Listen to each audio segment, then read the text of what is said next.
A nombre de la Universidad de Tijuana, les damos la bienvenida a este seminario virtual Gerencia Financiera y Planeación Estatal para el Desarrollo, que tiene lugar en el espacio de vida universitaria con alumnos de las licenciaturas en Administración y Contador Público. En esta ocasión nos acompañan el maestro Jesús Ruiz Barraza, rector de la Universidad de Tijuana CUT. La maestra Jenny Marmolejo Mariscal, vicerrectora de la Universidad de Tijuana. El maestro Alejandro Policroniades, consultor del Consejo de Alta Dirección Pública. Y el doctor José María Ramos, profesor investigador del Colegio de la Frontera Norte. En este momento cedo la palabra al maestro Jesús Ruiz Barraza para que nos comparta un mensaje de bienvenida a este seminario.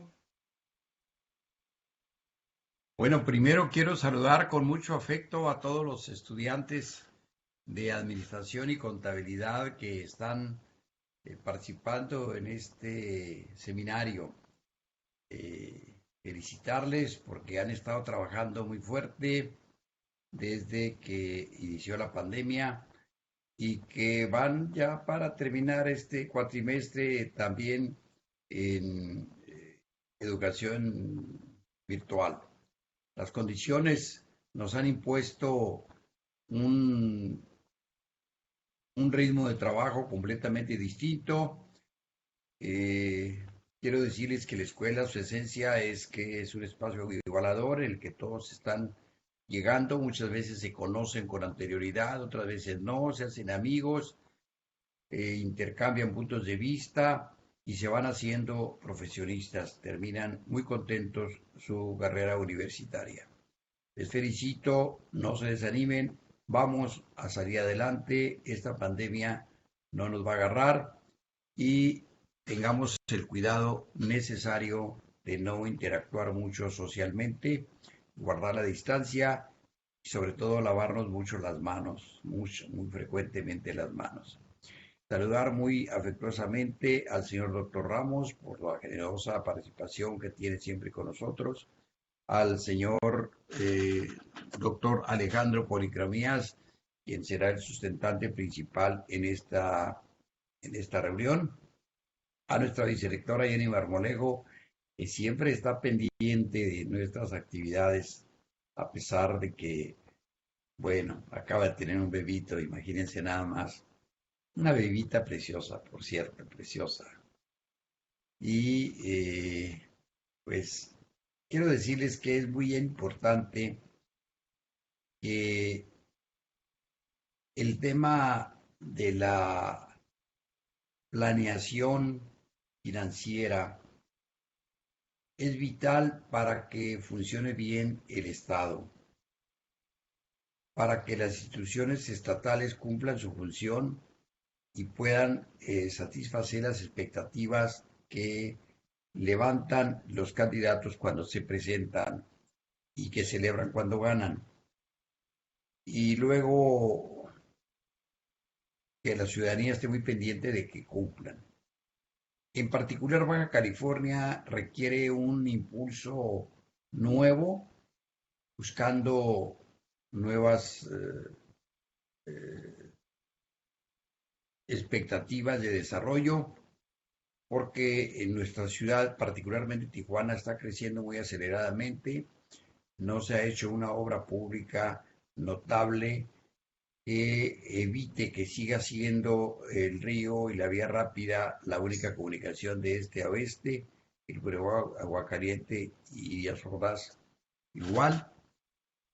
Urge que haya comunicación alternativa, es fácil hacerla. Urge que, por ejemplo, en la UABC se desarrolle a partir de la UABC hasta por la Cañada Libertad una vía rápida, sin semáforos, con dos o tres puentes que comuniquen ambos lados y que llegue a encontrarse con la bajada del aeropuerto en el puente del ferrocarril. Urge que se construya el bulevar Zapata, que era un gran proyecto para comunicar al aeropuerto hasta la línea divisoria y de ahí brincar al Boulevard Internacional, que hace mucho el gobierno de Roberto de la Madrid expropió 20 metros del lado sur para hacer una gran avenida, pero esto de alguna manera se dejó tirado y ya no se continuó. Urge una replaneación de nuestras ciudades. Yo diría que debería restringirse el levantamiento de más industrias, de más maquiladoras, porque finalmente el negocio de las maquiladoras en Tijuana es también un negocio inmobiliario.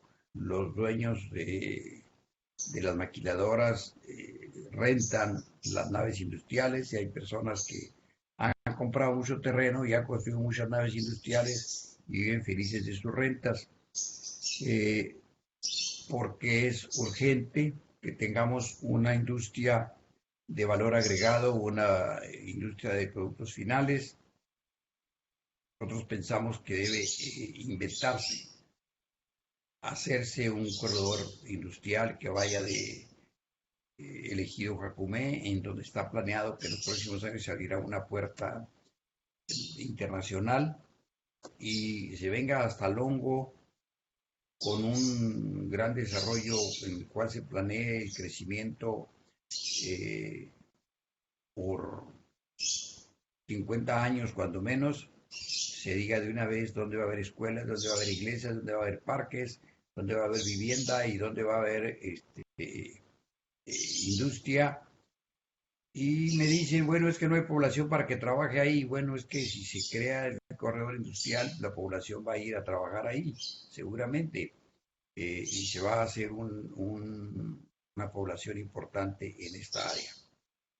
En fin, creo que el Estado requiere un gran impulso, un impulso al turismo. Se habla de que el aeropuerto de San Felipe se va a ampliar para que puedan aterrizar aviones de pasajeros.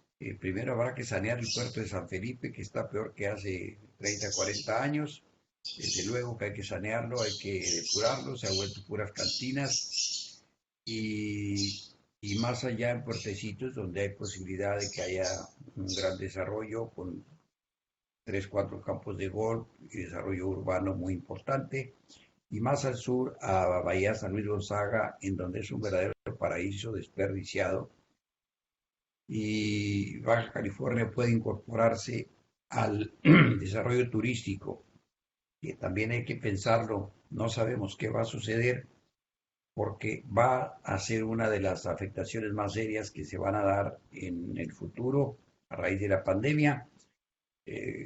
La aviación va a quedar severamente dañada, la transportación va a quedar severamente dañada, el turismo va a ser difícil que tenga un auge como el que tenía antes de la pandemia y habrá que hacer una planeación bajo circunstancias completamente distintas, impensadas, pero que ahora tenemos que esforzarnos por hilar fino para que el Estado pueda desarrollarse, entrar en una segunda etapa de desarrollo muy importante, buscar otros polos de desarrollo, otros polos de población, no estar atenidos nada más a que siga creciendo Tijuana, que siga creciendo Mexicali, poquito Ensenada, poquito San Felipe, poquito San Quintín y Tecate más o menos estable.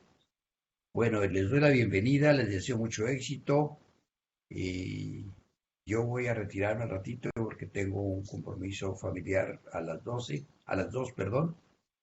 Eh, Saludo con mucho afecto a los maestros en esta escuela, estoy muy orgulloso del trabajo que han desarrollado y a la maestra Jenny por su incansable trabajo, su propensión a no descansar.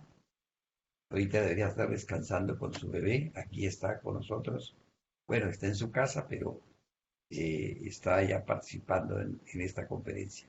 Felicidades, muchas gracias al señor doctor Alejandro por su participación en este evento. La Universidad de Tijuana, a través de este programa de vida universitaria, abre un portal para la expresión de académicos externos a la institución que enriquezcan la cátedra de nuestra universidad. Felicidades y mucho éxito. Antes de iniciar con la exposición de nuestro invitado, me permito compartir con ustedes lo siguiente. Alejandro Policroniades Carrera, maestro en Administración Pública por la Universidad Autónoma de Baja California, consultor asociado en diversas organizaciones de la sociedad civil.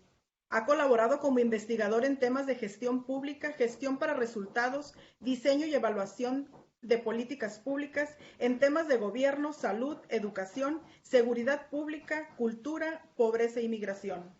Ha trabajado en la función pública estatal, en la Secretaría de Planeación y Finanzas del Estado, en el Comité de Planeación para el Desarrollo Estatal en Baja California, en áreas de proyectos, planeación, programación, presupuesto y evaluación del gasto. Ha impartido clases a nivel profesional y de posgrado en la Universidad Autónoma de Baja California. Ha participado en diversos cursos y diplomados en temas de gestión pública, gestión para resultados, planeación y presupuesto, impartidos por la Universidad Autónoma de Baja California, el Colegio de la Frontera Norte, la Universidad Nacional Autónoma, la Secretaría de Hacienda y Crédito Público, el Centro Nacional de Evaluación para la Educación Superior y el Banco Interamericano de Desarrollo. Actualmente es miembro de la comunidad de profesionales y expertos en América Latina de Gestión para Resultados del Banco Interamericano de Desarrollo. Escuchemos ahora al maestro Alejandro Policroniades. Adelante. Pues muchas gracias por la presentación. Agradezco también el espacio que me están brindando aquí en la Universidad de Tijuana. Yo pues he colaborado también en algunos proyectos con ustedes y me siento orgulloso formar parte de esta universidad. Igual agradezco al doctor José María Ramos por la invitación y pues sin más me gustaría dar inicio. Le pido a Ángel que me apoye con la presentación para proyectarla y entonces desarrollar el tema aquí con ustedes. Perfecto, pues damos inicio. El tema del que les voy a hablar es cómo lograr el financiamiento del Plan Estatal de Desarrollo en tiempos de pandemia. Siguiente diapositiva, por favor. Sí. Bueno, para ponerlo en contexto, el Plan Estatal de Desarrollo de Baja California 2020-2024 está planteado con un horizonte de 4 años. Recordemos que este plan se formuló a finales del 2019, justamente cuando entra el nuevo gobierno, y se tenía la idea o se tenía previsto pues que iba a durar 5 años. Posteriormente, lo que sucedió fue que no fue aprobado al final de cuentas. Terminó siendo una administración que va a durar nada más 2 años, pero pues el Plan Estatal de Desarrollo ya se publicó en el periódico oficial del Estado y es lo que se tiene hasta ahorita. Este Plan Estatal de Desarrollo establece 6 políticas públicas. 1, bienestar social. 2, seguridad para todos. 3, dinamismo económico igualitario y sostenible. 4, desarrollo urbano y ordenamiento territorial. 5, gobierno austero y hacienda ordenada. 6, política y gobernabilidad democrática. Y también establece 3 políticas transversales, que es equidad, inclusión y no discriminación. La segunda es honestidad, transparencia y combate frontal a la corrupción. Y el tercero es comunidades dignas. Este Plan Estatal de Desarrollo fue presentado en el mes de marzo de este año, donde se llevó a cabo en una asamblea plenaria, como lo establece la Ley de Planeación, y pues básicamente fue en atención a dicha ley. Ahora, vamos a hablar un poco de las finanzas estatales del ejercicio 2020. Siguiente diapositiva, por favor. Sí, excelente.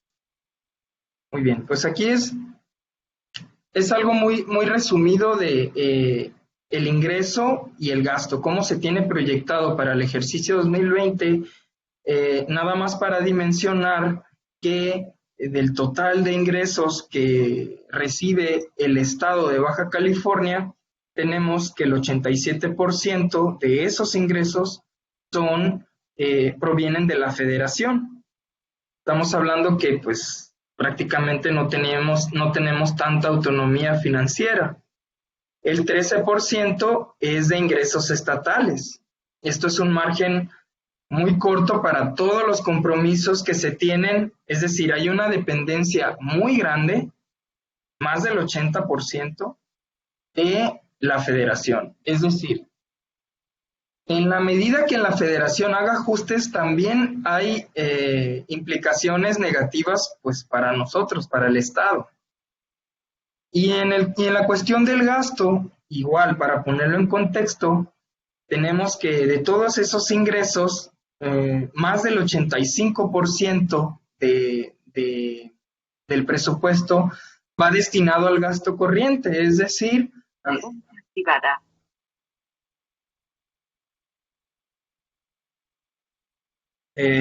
¿Todo bien? ¿Me escuchan? Sí, lo escuchamos. Sí, ¿verdad? Ok, es que salió un anuncio que me desconcentró un poquito. Bueno, les decía, se tiene presupuestado que más del 85% pues va destinado al gasto corriente y esto tiene mucho que ver con que el gobierno todavía tiene mucho trabajo manual, es decir, mucho trabajo operativo donde los oficios no se hacen solos, las metas, las estrategias no se cumplen solas, es decir, todavía pues la fuerza de trabajo, la mano de obra manual es muy grande.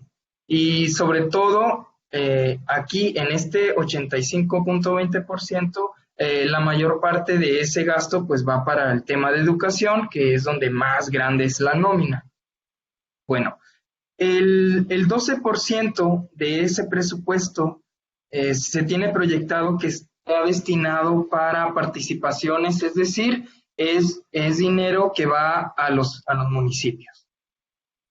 Entonces, prácticamente el dinero está entre el gasto operativo y lo que se le da a los ayuntamientos. Siguiente diapositiva, por favor.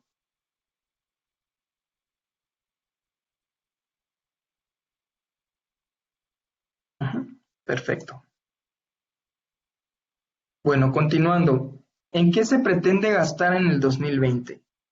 Casi el 50% del presupuesto va a ir destinado a la educación y como les comenté hace un momento, este gasto mayormente es en nómina.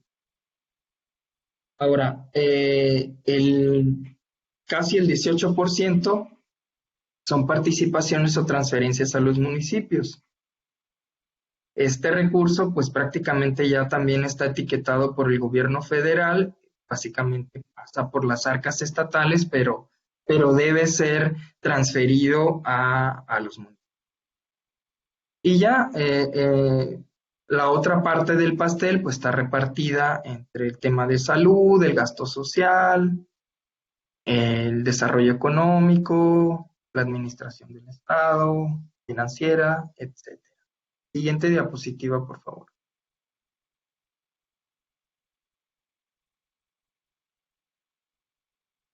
Perfecto. Bueno, el reto de financiar el Plan Estatal de Desarrollo 2020-2024 en estos tiempos de pandemia, primero hay que considerar que el PED fue elaborado antes de la pandemia en México. Estamos hablando de diciembre del 2019. Prácticamente ahí empezó a formularse. Recordemos que el gobierno actual entró en noviembre, prácticamente inician en diciembre, tienen los meses de enero, febrero y en marzo lo presentan ya oficialmente como un producto ya.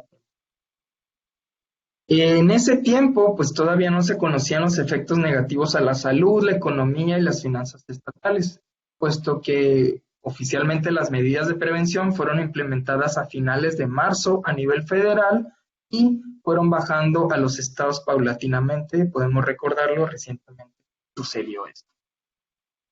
Ahora, actualmente estamos viviendo una recesión económica mundial como efecto de las medidas de prevención de la pandemia, lo que afecta también las proyecciones de recaudación federal y estatal, no solo la economía, la salud, sino que pues también las finanzas estatales se ven afectadas, obviamente. Si bien el PED establece estrategias para lograr el desarrollo, lo cierto es que la pandemia ha acentuado varios problemas del desarrollo, como el desempleo, la desigualdad, la violencia de género y en el hogar, la pobreza, las carencias sociales y el rezago social. Otra de las afectaciones o de las cuestiones que se han acentuado con la pandemia, pues es la brecha en el acceso a la alimentación, la salud, la educación, sobre todo la población vulnerable como los migrantes, las mujeres embarazadas, los adultos mayores, los jóvenes en situación de riesgo, etc. Ahora, el reto es redirigir el gasto únicamente a los temas que detonen el desarrollo, lo cual requiere un análisis de gabinete, pero también participativo de los sectores involucrados. Aquí es donde las herramientas de gobernanza para resultados y la gerencia pública juegan el papel más relevante. Estamos hablando del deber ser, ¿verdad? A lo mejor en la práctica aún esto no se ha realizado, sin embargo, hablando del deber ser y de lo ideal, esto es lo que tendría que estarse haciendo.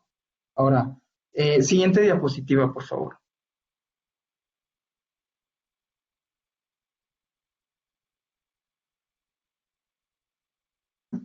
Muy bien.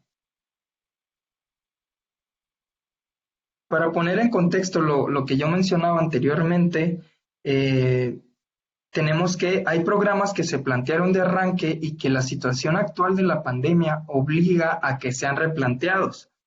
Podemos observar en este cuadro que menciona la inversión que hay respecto de ciertos programas claves que se plantearon como compromisos del gobernador, pero también que se establecieron en el Plan Estatal de Desarrollo, como el de Alimento para Aprender, que es el de los desayunos calientes, las despensas, la dotación de lentes, uniformes, etc.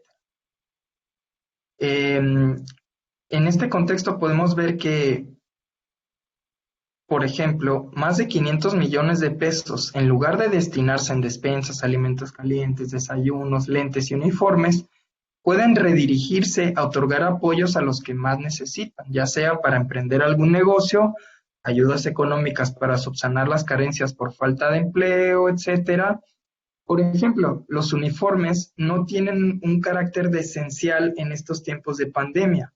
Inclusive no tienen sentido en estos momentos que la cuarentena se extendió. Simplemente, pues ya sabemos, y es oficial, los alumnos no van a volver a las aulas. Entonces, aquí es donde se requiere un enfoque de gobernanza para resultados y de gerencia pública para encontrar oportunidades de mejora en la gestión de gobierno estatal y lograr el desarrollo. Siguiente diapositiva, por favor.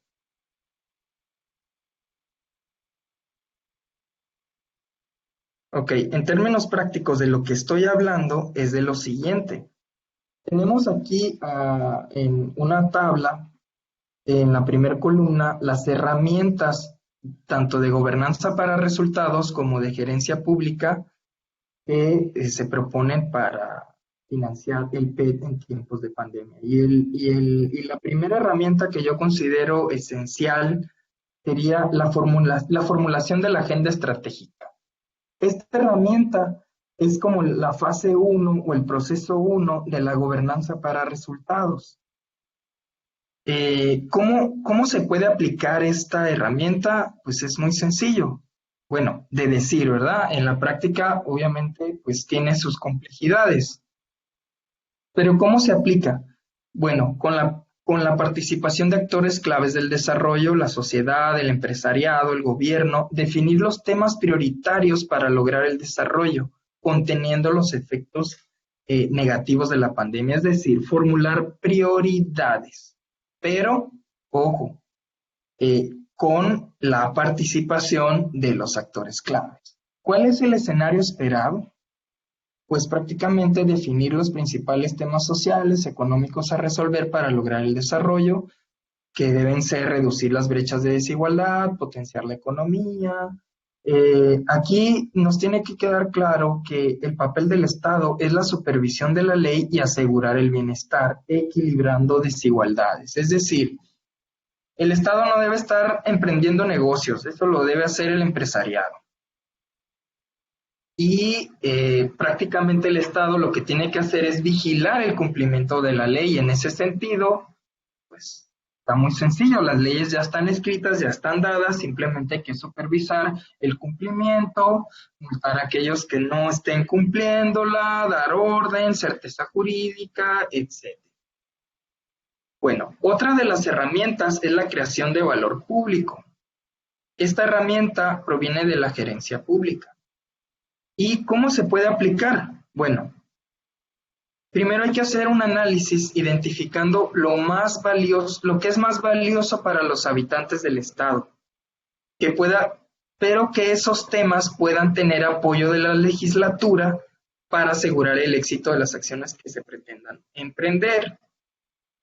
Por decir, tenemos el tema de la educación y ese es un tema que en este momento de pandemia, pues se tiene que resolver la brecha de aquellos estudiantes que no tienen acceso a una computadora, internet, acceso a la educación. Pues ahí existe una brecha, entonces ahí tenemos una prioridad ya identificada. Ahora, ¿cómo hacer que la legislatura nos pueda comprar también el tema y facilitar las reformas y facilitar el camino también?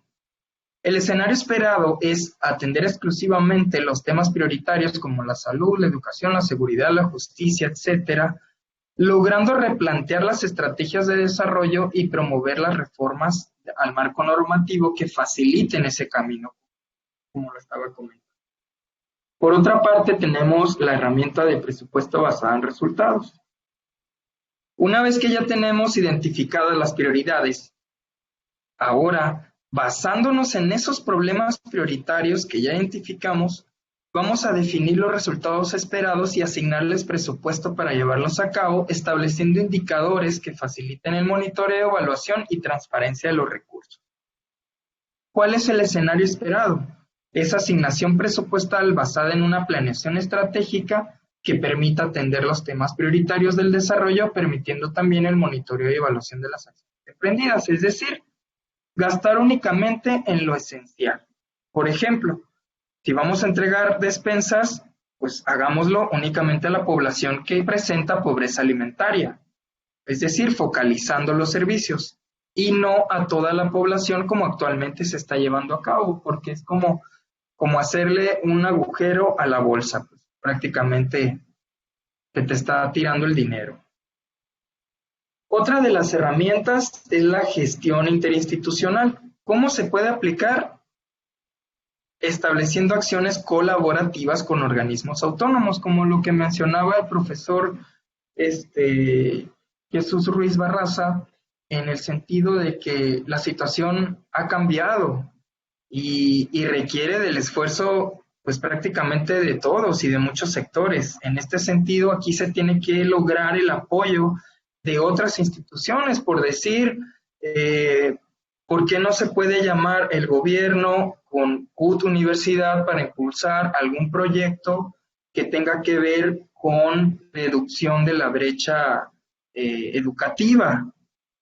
Claro que todo esto pues requiere mucho estudio, requiere mucho análisis, pero acortas el camino cuando consultas a los expertos. Entonces, prácticamente a eso se refiere, a lograr esfuerzos entre otras instituciones, no solamente desde el punto de vista gubernamental, sino también de otros actores que en este momento también están siendo afectados, ¿verdad? Es decir, el problema es de todos, la solución también. ¿Cuál es el escenario esperado? Lograr el apoyo de otras instituciones públicas sumando esfuerzos y aprovechando al máximo los recursos asignados en la solución de los problemas públicos. Por ejemplo, En la promoción de la economía local, lograr el apoyo de la legislatura en reformas que faciliten el mercado, los derechos laborales y la generación de riqueza. Eso es, digamos que lo prioritario ahorita en estos tiempos de pandemia. Otra de las herramientas es la gestión transversal, que es implementar acciones colaborativas entre instituciones que atienden a uno o a varios sectores relacionados con el tema que se pretende impulsar. Por ejemplo, el tema de la pobreza. Requiere atención del sector social, de salud, de educación e infraestructura. En este sentido, la idea es buscar la forma de hacer acciones conjuntas o inclusive pues sumar esfuerzos y sumar recursos. Es decir, a ver, tenemos el problema de la pobreza, no sé, en San Quintín. Okay. Y sobre todo más acentuada ahorita con el tema de la pandemia. Ahora, es sentar a los sectores involucrados y comprometerlos. A ver, salud, ¿qué podemos hacer? Educación, ¿qué podemos hacer? Desarrollo social, ¿qué podemos hacer?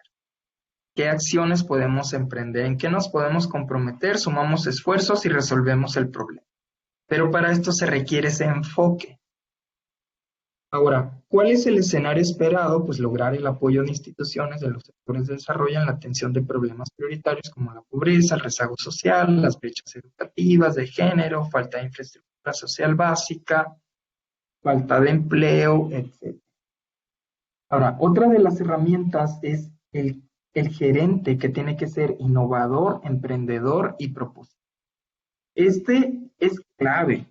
Es decir, todas estas herramientas que vimos anteriormente, el gerente público es capaz de implementarlas, porque las conoce, porque las estudió y porque sabe de prácticas exitosas de otros países también, cómo se pueden materializar. En este sentido, ¿cómo se puede aplicar esta gerencia o este gerente innovador, emprendedor y propositivo? Tiene que ver con capacidades técnicas y de gestión de los funcionarios o de los tomadores de decisiones de las principales áreas del desarrollo. En este caso, pues del gobierno estatal. Tendrían que tener este enfoque o tendrían que tener estas capacidades técnicas y de gestión. ¿Cuál es el escenario esperado? Pues funcionarios públicos, tomadores de decisiones, sean colaborativos, emprendedores, propositivos, innovadores, que facilitan el desarrollo con un nuevo enfoque de solución de los problemas públicos en ambientes críticos, capaces de crear nuevas estrategias de recaudación y de prestación de servicios públicos con menores costos.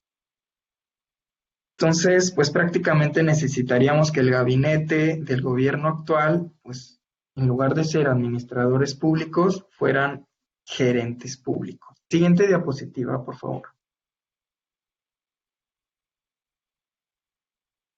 Ya para concluir y para dejar los temas sobre la mesa, que quede un poquito más claro, ¿cómo financiar el desarrollo en tiempos de pandemia?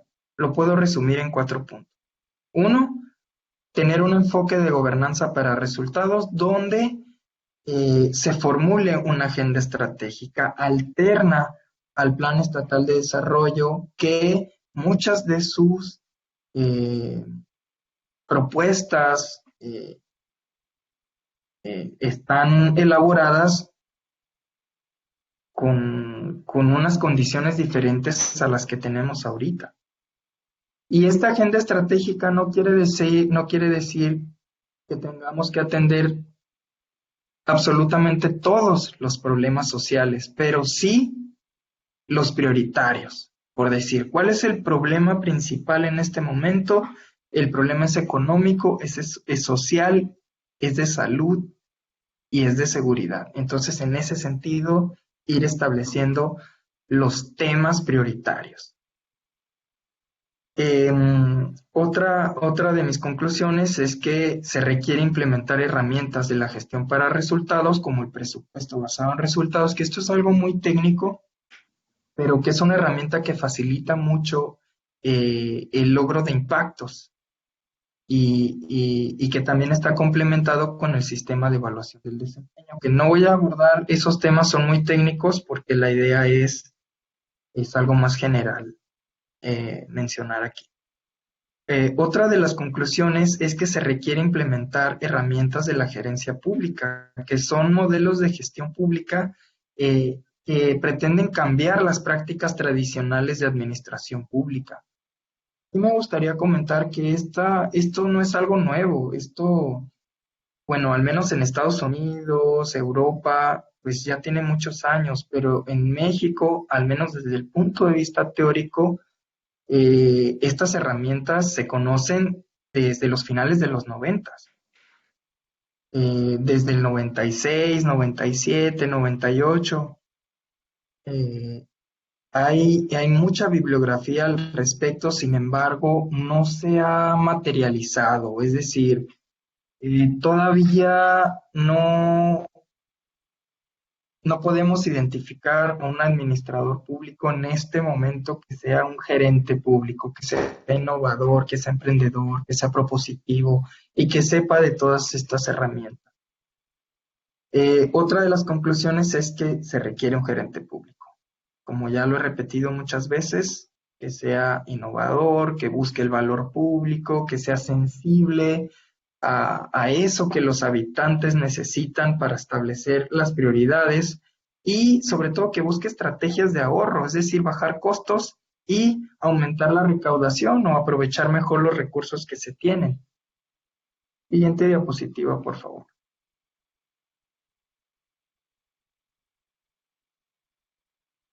Pues prácticamente ya con eso concluyo mi intervención y reitero mi agradecimiento a este espacio.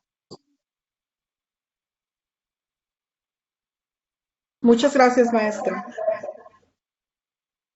En este momento, el doctor José María Ramos, profesor del COLEF, toma la palabra para comentar de este seminario. Muchas gracias a la Universidad de Tijuana por la invitación. Igualmente un agradecimiento particular al maestro rector Jesús Ruiz Barraza, igualmente para Jenny Marmolejo, que es la coordinadora académica, y igualmente también el profesor Alejandro Policroniades. Bien, sin duda alguna hace una presentación muy importante porque nos permite ver tanto del punto de vista conceptual, teórico, metodológico y de viabilidad, diferentes elementos que tienen que ver como temas de administración, de gerencia, de cultura para la innovación, el tema del emprendimiento, etcétera, etcétera, que sin duda alguna son muy importantes en la formación de los alumnos de administración y de finanzas, e igualmente para los tomadores de decisiones. Desde esa perspectiva, me parece muy pertinente varios de los comentarios que ha formulado el profesor Policroniades, que algunos de ellos hemos tenido oportunidad por una relación de trabajo que ya tenemos desde hace varios años, de trabajarlos con otros colegas. Prueba de ello es que este texto que publicamos de Gobernanza para Resultados es producto de ese esfuerzo donde el profesor Policroniades, la profesora Artemisa Mejía, que no pudo estar por cuestiones de agenda, ellos colaboraron, al igual que el maestro Alberto Villalobos, bueno, ahora doctor, y que eso nos refleja que varios de los conceptos, que varios de los planteamientos externados por el profesor Policroniades tienen evidencia, tanto teórica, conceptual y metodológica. Algunos comentarios de la excelente presentación serán los siguientes. Sin duda alguna, uno de los grandes retos a los cuales se enfrenta el Estado es cómo, si la mayor parte de los ingresos son ingresos federales y con estas enormes necesidades que ya existían y que ahora se van a agudizar, bueno, entonces, ¿cuáles son las opciones? Algunos estados han planteado, sobre todo la mayor parte del norte de México, lo que ellos llaman una nueva reforma fiscal, un nuevo pacto fiscal. Tengo entendido que hay una reunión la próxima semana con el presidente en donde seguramente ese tema va a ser importante. Y aquí viene una pregunta que es fundamental, que generalmente se ha cuestionado de los planes estatales de desarrollo y en general de los planes de desarrollo. Es decir, ¿cómo construimos y llevamos a la práctica de manera eficaz, efectiva y eficiente estos planes. Porque, por ejemplo, en algunos de los trabajos aquí presentados, en donde hicimos una comparación del modelo de gobernanza para resultados entre México y Brasil, ahí los colegas expertos, que ya hemos tenido algunos seminarios organizados tanto por la Universidad de Tijuana como por el Colegio de la Frontera Norte, ahí hemos discutido, por ejemplo, el plan de Lula en su momento, que era un plan que ellos llamaron Plan de Reactivación Económica, que fue implementado del 2000 al 2008, y que ellos tuvieron un impacto muy importante. ¿Por qué? Porque ellos aplicaron varios de los conceptos que aquí presentó el maestro Policroniades y que sin duda alguna son importantes. Entonces, aquí el gran reto que se visualiza para el Estado y en general para el país es cómo avanzamos para una efectiva política de desarrollo cuando ya teníamos una serie de problemas generados.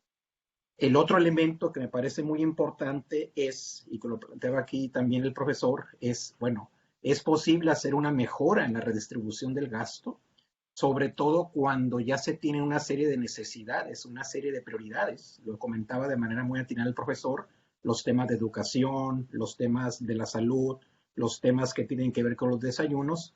Y aquí entra un elemento fundamental, es decir, cómo vamos a priorizar en función de otras necesidades que ya tenemos, pero sobre todo que tenemos un problema muy agudo, que no hay recursos financieros suficientes. Y aquí entra un tema que los países europeos han trabajado en los últimos 30 años, que es la gestión estratégica de la escasez. Es decir, cómo en contextos en los cuales tenemos enormes necesidades o demandas sociales, que crecen nuestras poblaciones, que crecen los problemas educativos, de salud, etcétera, etcétera, cómo generamos una administración que sea muy responsable, muy eficaz, que no genere procesos de corrupción, pero sobre todo que dé resultados. Entonces, esta presentación, repito, involucra estos conceptos teóricos, metodológicos y sobre todo de cómo se priorizamos en el ámbito de la política pública. Por ejemplo, en el ámbito de la definición de la agenda viene un tema que sin duda alguna es importante y que lo plantea el profesor Policroniades, es decir, bueno, ¿a qué le damos más importancia? A generar o apoyar algunos emprendimientos o algunas iniciativas que se están trabajando o que se pueden trabajar con las micro, pequeñas empresas. Ahí mencionaba cerca de 500 millones de pesos, o los canalizamos para uniformes o para temas de desayunos escolares.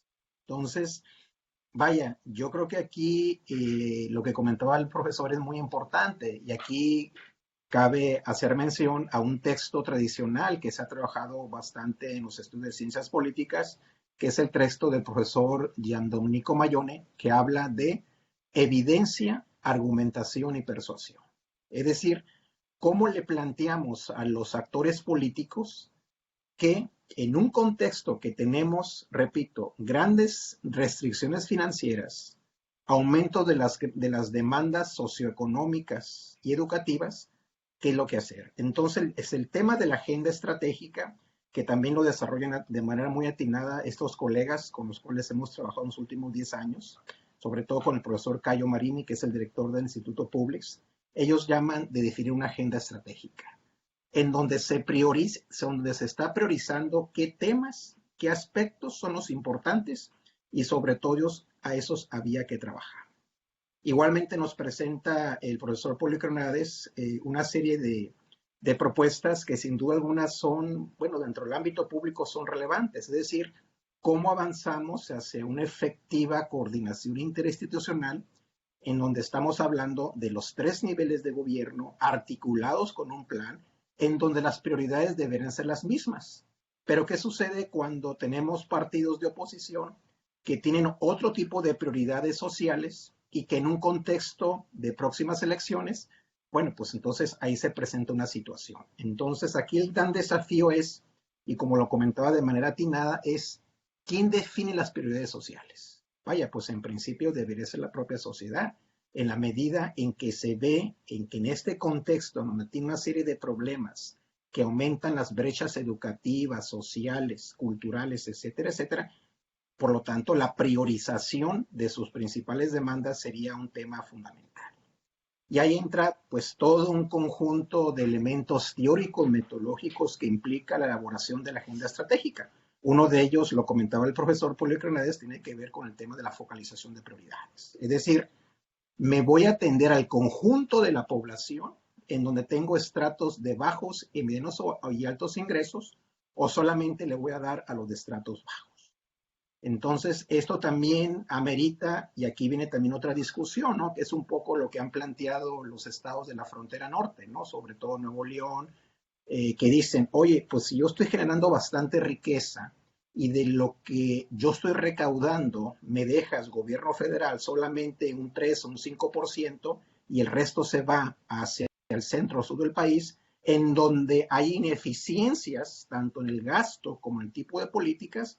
Entonces ahí entra toda una disputa que seguramente se va a dar en los próximos años. Entonces, yo creo que aquí el tema es importante porque también tiene que ver, y yo creo que complementa bastante las reflexiones y argumentación del profesor Polio Crenades, tiene que ver con el tema de cómo al interior de las instancias municipales y estatales estamos avanzando hacia procesos de fortalecer la responsabilidad institucional con los pocos o muchos recursos con los cuales se tiene.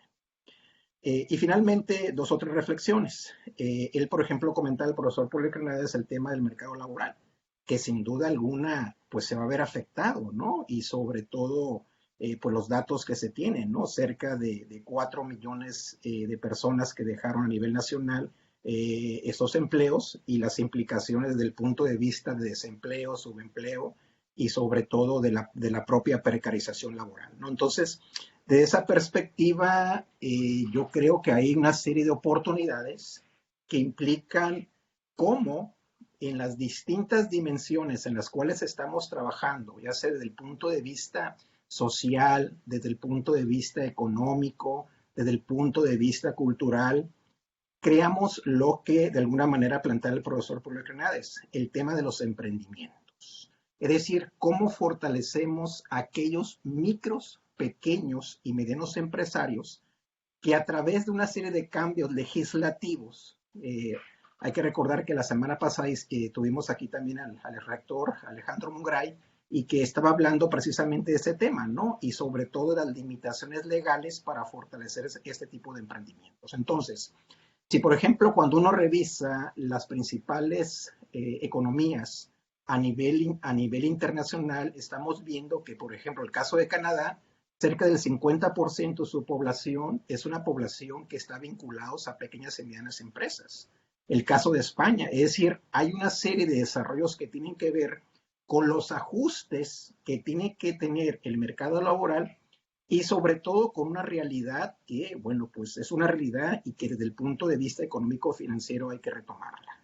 Si va a haber restricciones para obtener plazas laborales en el corto y mediano plazo para las próximas generaciones, entonces, ¿qué se puede plantear, perdón, desde el punto de vista del micro, pequeño y mediano empresario con estas opciones que da, por ejemplo, las nuevas alternativas de economía solidaria, economía creativa, que vamos a discutir el próximo jueves, la economía, por ejemplo, la economía verde, que ya se está discutiendo en Europa, y sobre todo porque en la medida en que estos impactos están generando una serie de beneficios públicos, esto sin duda alguna es importante. Finalmente, una reflexión sobre un tema que me parece relevante y que lo comentaba el profesor Polio Crenades, sobre todo, por ejemplo, en el caso de pobreza. Si uno revisa la política pública que trabajó Brasil en los años del presidente Lula, el enfoque a partir del cual se redujo la pobreza tendría que ver precisamente en que aplicas, como lo comentaba el profesor Polio Crenades, una política integral o transversal. Es decir, no solamente le voy a dar un subsidio, en este caso, a la persona de escasos recursos, sino que paralelamente a ese subsidio, yo le voy a dar educación, voy a fortalecer sus capacidades, voy a generar mecanismos de Contraloría Ciudadana para evitar actos de corrupción en los pocos o muchos recursos que reciban las entidades locales, comunitarias, regionales o estatales, pero adicionalmente fortalezco el salario mínimo. ¿Para qué? Para que estas personas tengan mayores recursos para que puedan comprar en ese mercado interno.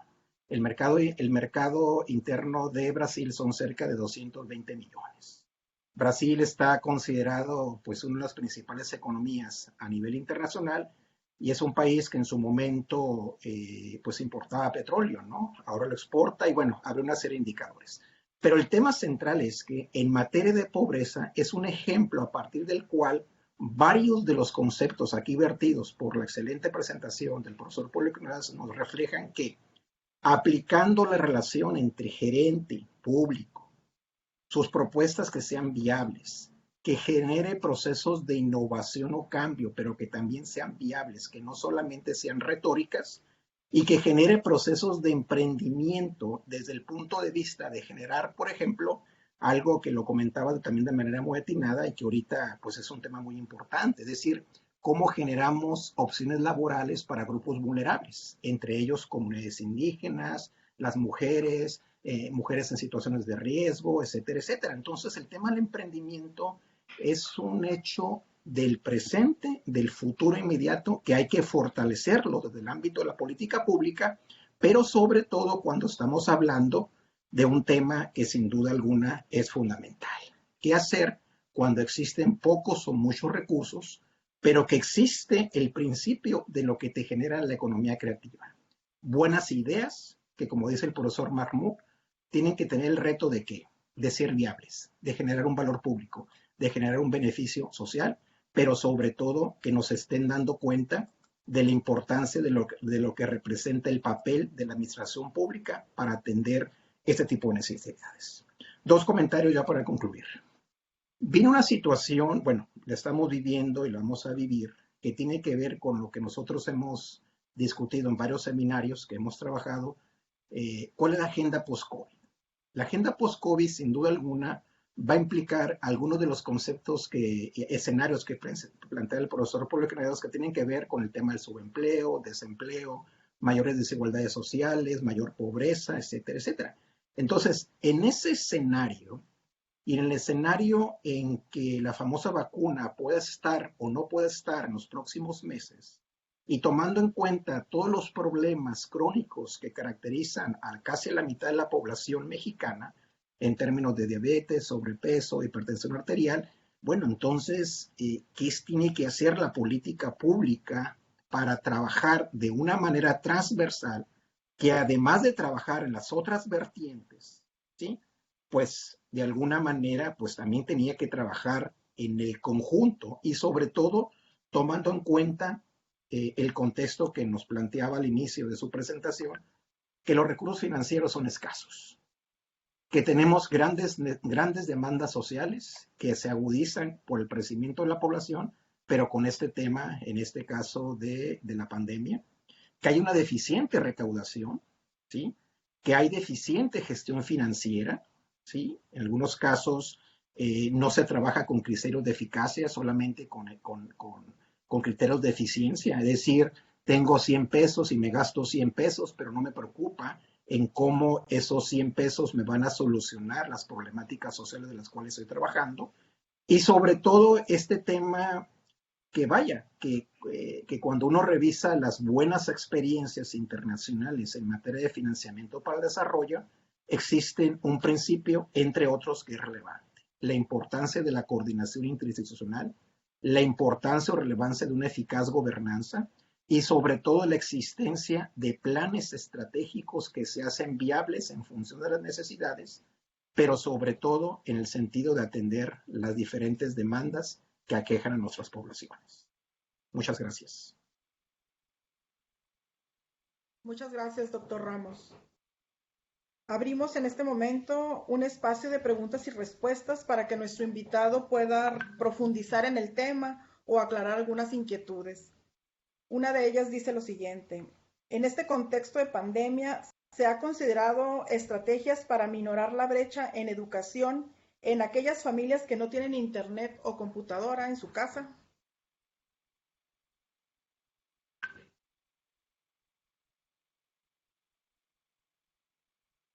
Pues no, No, esa es precisamente una de las cuestiones que en este momento pues están por definir. Tengo entendido que la estrategia que van a implementar es a través de la televisión abierta, van a darse las clases, pero técnicamente o específicamente no han dicho cómo va a funcionar, en qué canal, los cuándos, los cómo, eso está en el aire todavía, no se ha definido, están en este momento lo están definiendo, desconozco.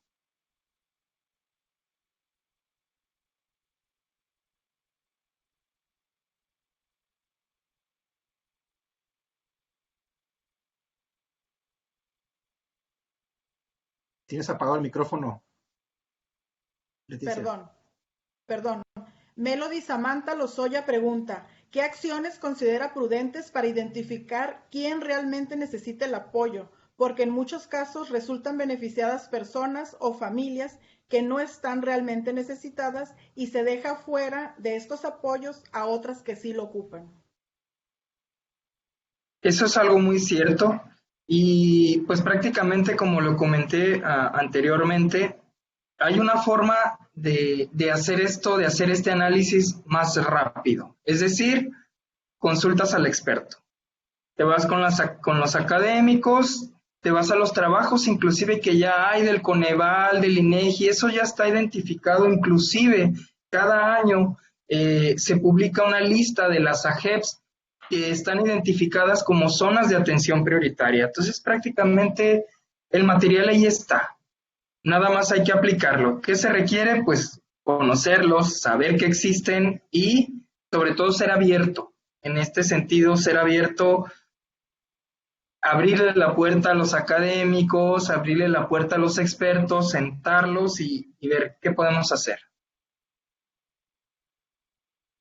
Muy bien. Tenemos a Yorelei Villafañez. Ella tiene dos preguntas. Una dice, ¿cómo se puede aplicar los nuevos modelos de gestión en México? Y la segunda, ¿qué incentivos ofrece la Secretaría de Finanzas para impulsar el desarrollo estatal?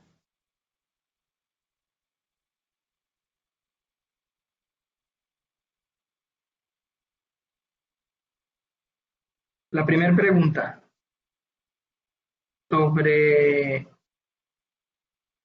bueno, la segunda pregunta sobre los incentivos de la Secretaría de Planeación y Finanzas. El que recientemente están haciendo es el de la condonación de los, en el tema de placas y licencias, la condonación de los derechos por pagos extemporáneos o que no han sido pagados. Eso hasta donde sé. ¿Y qué otros incentivos hay? Yo, hasta donde tengo conocimiento, en la extinta Secretaría de Planeación y Finanzas, ahora Secretaría de Hacienda del Estado, han estado haciendo muchos análisis financieros de recortes, inclusive, pues para tratar de ajustarse a los objetivos establecidos por el gobernador y también tratar de atender el Plan Estatal de Desarrollo. Sin embargo, volviendo a lo mismo, yo creo que ese Plan Estatal de Desarrollo se tiene que replantear, es decir, formular la agenda estratégica como lo había comentado anteriormente. Y ahora, la primera pregunta de cómo se pueden implementar esos nuevos modelos de gerencia pública, también lo comenté, se requieren capacidades técnicas y de gestión, que no se van a lograr en un año.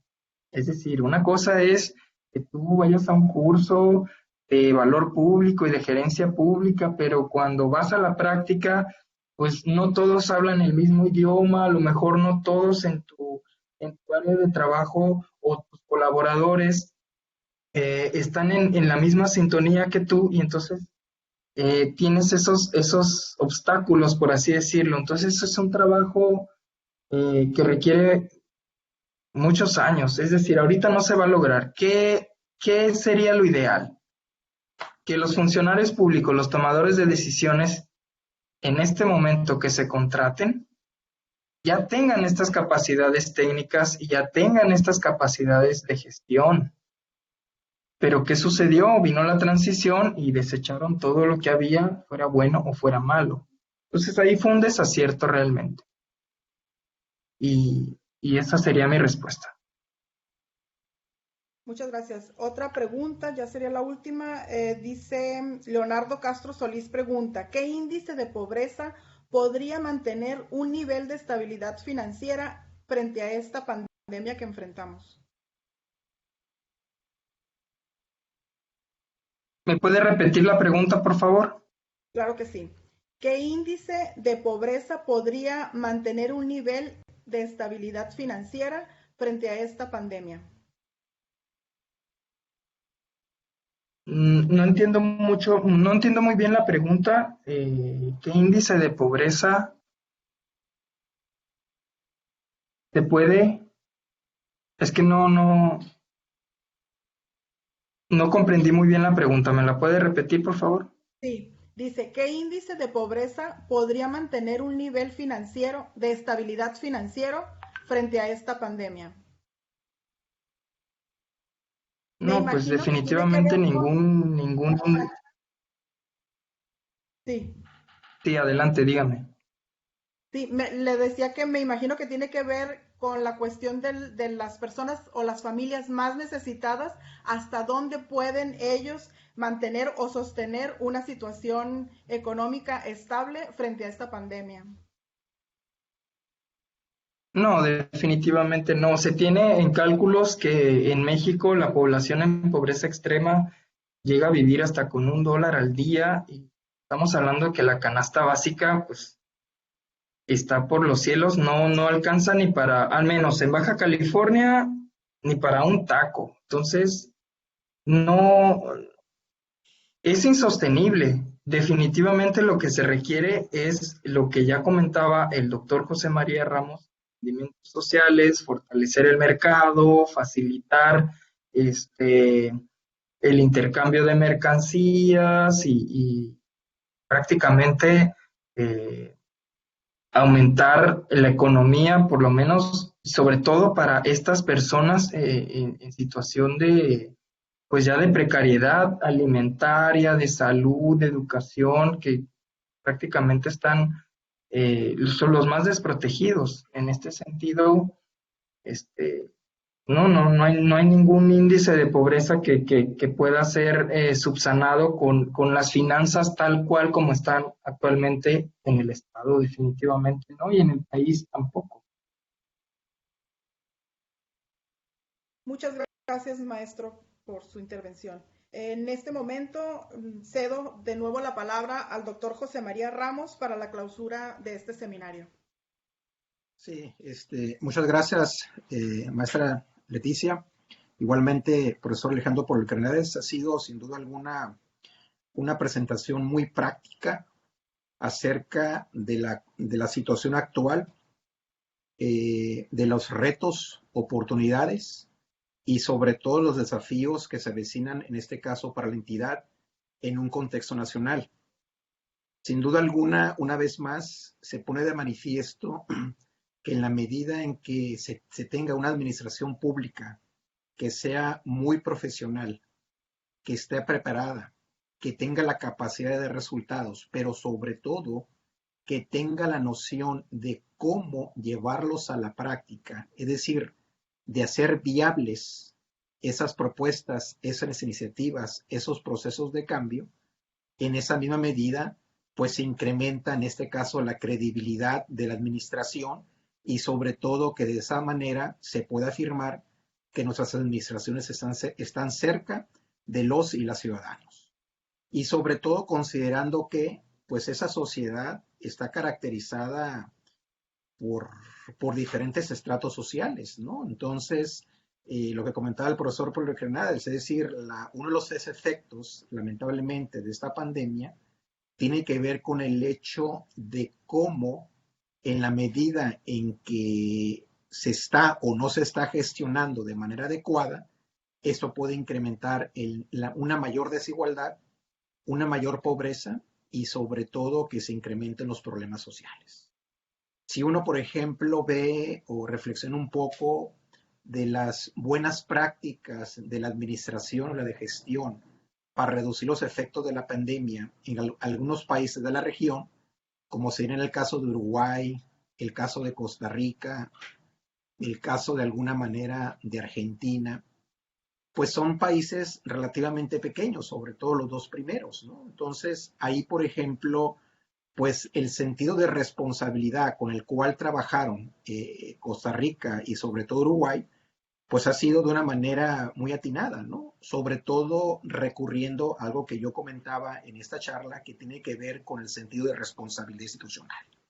Es decir, si a mí me eligieron por un proceso electoral y democrático, bueno, pues lo ideal es que yo tenga la capacidad de resultados.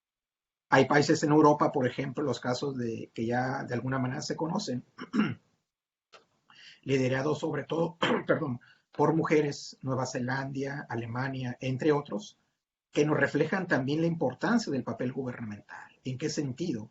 En el sentido de llevar a cabo una serie de procesos de toma de decisiones que tienen que ver con el hecho de qué, de que yo fortalezco la administración, atiendo las demandas que existen en los hospitales, incremento los controles ciudadanos, en el sentido de que no violen los procesos que tienen que ver con quedarse en sus casas, etcétera, etcétera.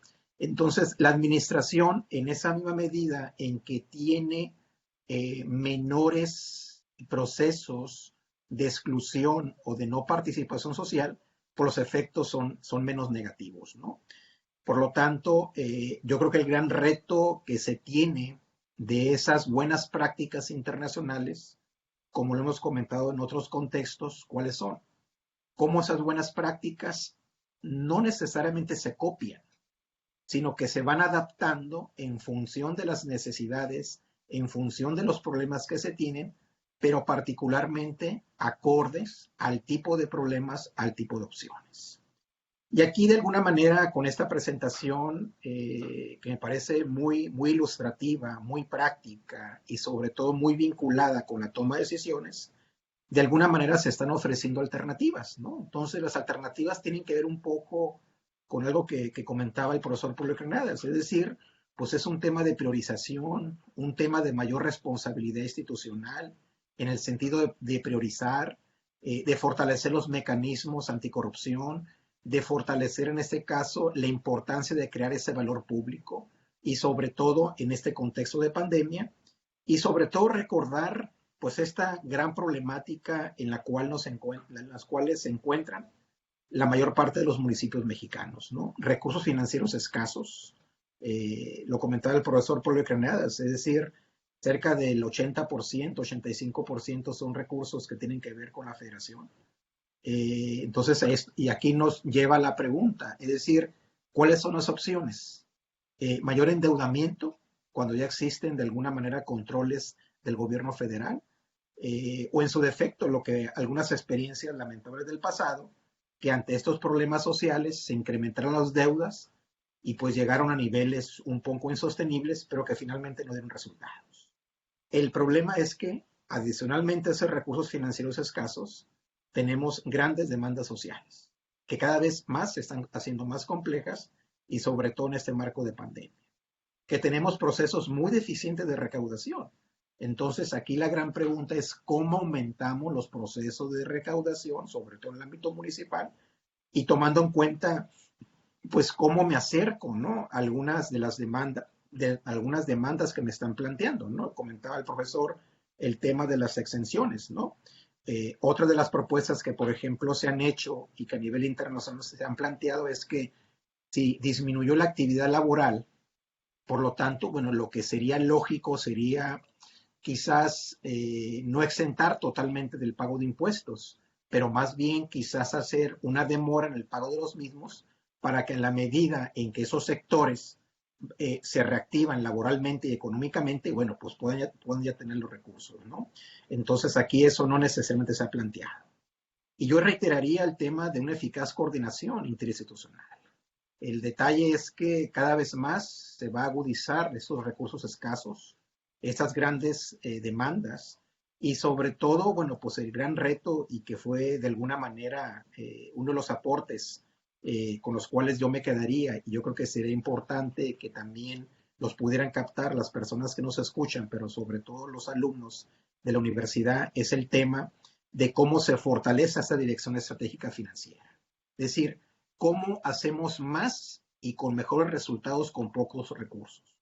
Es decir, eso nos lleva a fortalecer la eficiencia económica, la eficacia y sobre todo la efectividad en un contexto en donde tenemos recursos escasos.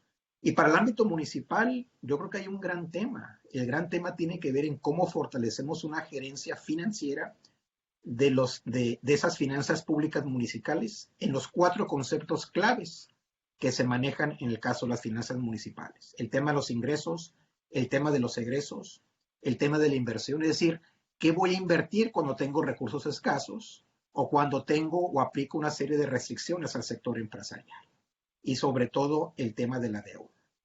Entonces, desde esa perspectiva, y aquí abonando algunas de las reflexiones del profesor Pablo Granados, es decir, la calidad gerencial tendría que ver en el sentido de que yo, como administrador público, me preocupo porque las decisiones financieras sean las más óptimas y sobre todo que generen un impacto en la competitividad, en la inversión y sobre todo en el bienestar social.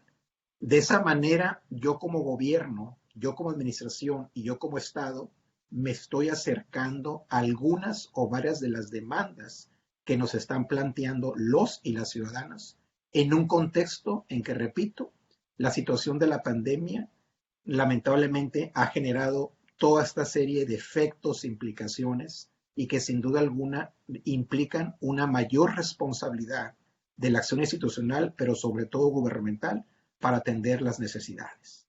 Bien, pues de manera personal y a nombre de las instituciones convocantes, le doy un agradecimiento al profesor Alejandro Polecronades por su excelente participación y esperemos que lo podamos tener en otro de estos foros, que sin duda algunas son importantes porque nos están acercando un poco visualizar cuál es la problemática que se tiene en el Estado en sus relaciones fronterizas con los Estados Unidos y a nivel nacional, y sobre todo cómo desde el ámbito de la academia y de las universidades y los centros de investigación se están haciendo una serie de recomendaciones de gestión de política pública bien fundamentadas, con varios elementos, con argumentos y con evidencias que nos pueden permitir acercarnos a una mejor realidad, pero sobre todo tratar de reducir las enormes problemáticas sociales de las cuales estamos trabajando. Y pues invitarlos a que nos puedan